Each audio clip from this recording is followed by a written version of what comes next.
Hey everybody, welcome back. Today we're going to be doing a little bit of periodic maintenance on the pickup. About a year ago I bought a 2015 F-250. So it's got the 6.7 power stroke.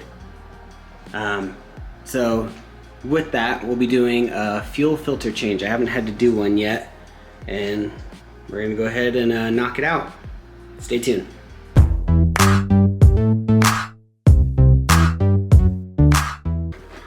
First filter we're going to swap out is actually, if you go to about right here, it's about the door line underneath, and you'll see it right there. So there it is right there. And how it attaches, you have your sensor right there, you have a little drain valve, and then a little drip thing. So what you're going to do is you're going to open this, get all the water out, kind of take the pressure out of it a little bit. You're going to unhook the sensor, and then you're going to kind of twist this thing off. And inside of it will be the first filter. So I'm going to go ahead and get that started.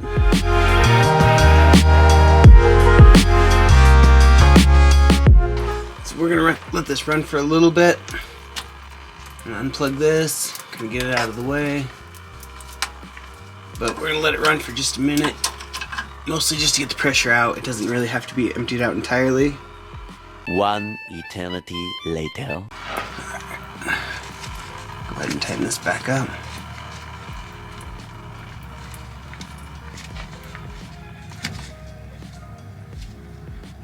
Next step is you have a little thread part, or a ratchet part on the bottom of this. Should be a 32 mil, and we're gonna go ahead and loosen it up.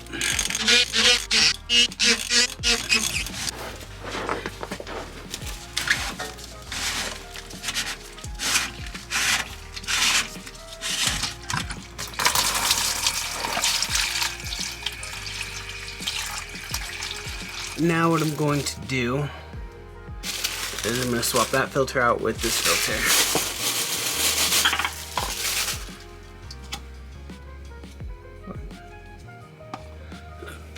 And I did buy a Motorcraft, like a Ford Motorcraft piece, but kind of looks, this one looks a little janky. I think there's like glued on the ends.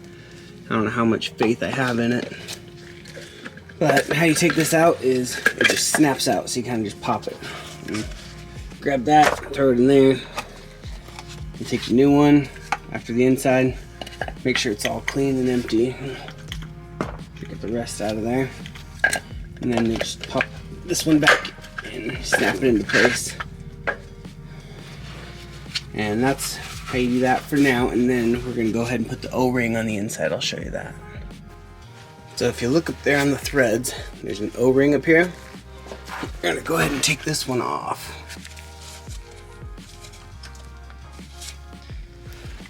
I have to go and grab a pick for it. Alright, I went and grabbed a pick. You should always take these off and replace them. They do come in a kit. So replace these every time, just to keep it, you know, a good seal on it.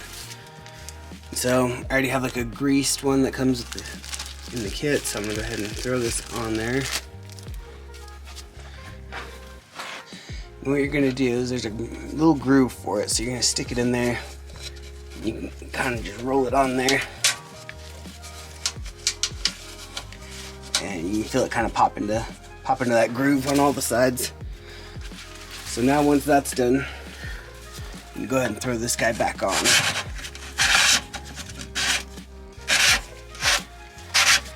You just kind of follow the same procedure. You do hand tight, and then you go ahead and grab that ratchet and you'll tighten it all the way up.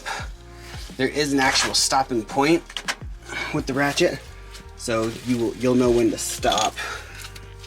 There will be a definite stopping point.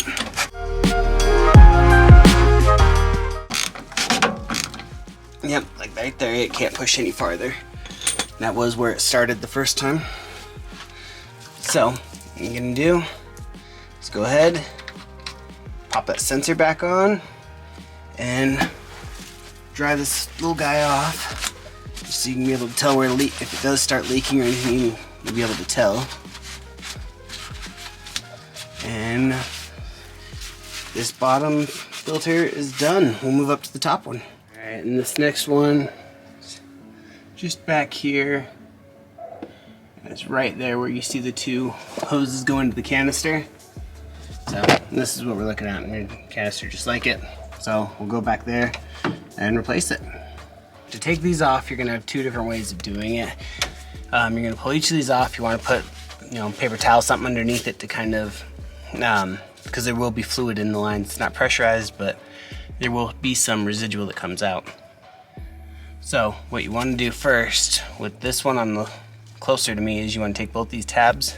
There's two blue tabs, you wanna pull them towards you, then push them down. And doing that takes off the little quick release. And then you should just be able to pull it right off. Make sure to get it off all the way.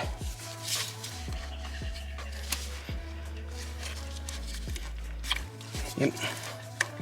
And there it goes. And see, and a little bit of fluid that comes out. Try to minimize that the best you can. And then on the second one, there's a clear little button, and then there's one on the other side too. You're gonna pinch them together, and then you can just pull it right off. Yep. Just like that. All right, and so now that the lines are off, all we do for this canister, slight turn. And it's about a quarter turn.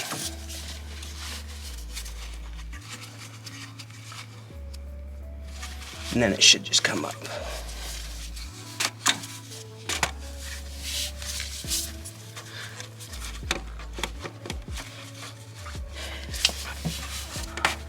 There you go.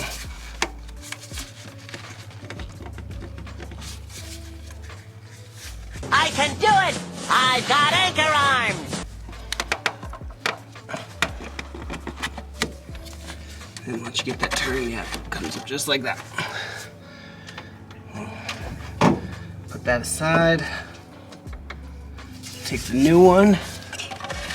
Do the same thing, we'll go over here to where it slides in. Slide it all the way back till it clicks into place. And we'll just reattach the lines. Try to move these out of the way, don't get caught in it.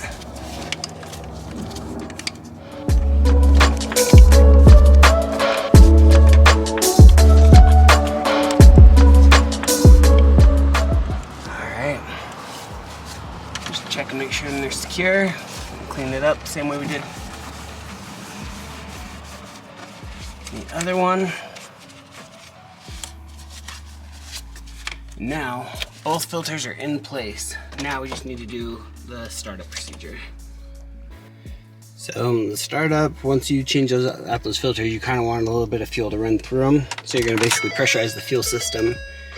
It's gonna be 6 times for 30 seconds. So what you do is you just turn the key to auxiliary. Do that. And just let it run. Let it sit at the auxiliary for about 30 seconds. And once you do it for 30 seconds, you're just gonna go ahead and turn the key back off, wait for a second, turn it back on for 30 seconds. And you'll do that you'll do it 6 times. And from there, you'll turn it on and just let it sit and idle for a little bit before you drive it. Once you do that, you're good to go. One quick note while you're actually cycling, make sure you're checking for leaks down on the filters. Make sure there's nothing coming out, nothing dripping, anything like that, just to make sure you're all solid. So after you cycle your fuel pump for 6 times, like I said, 30 seconds each, you can go ahead and let it turn on the vehicle, let it idle for a little bit before you really drive it anywhere, get everything out of the system, any air bubbles, anything like that. It's kind of the idea. From there, what I always like to do, which I say that as I didn't do it this time, is I'll usually write it right here on the side, and I'll just, every time I get it changed, I'll make sure that stays current.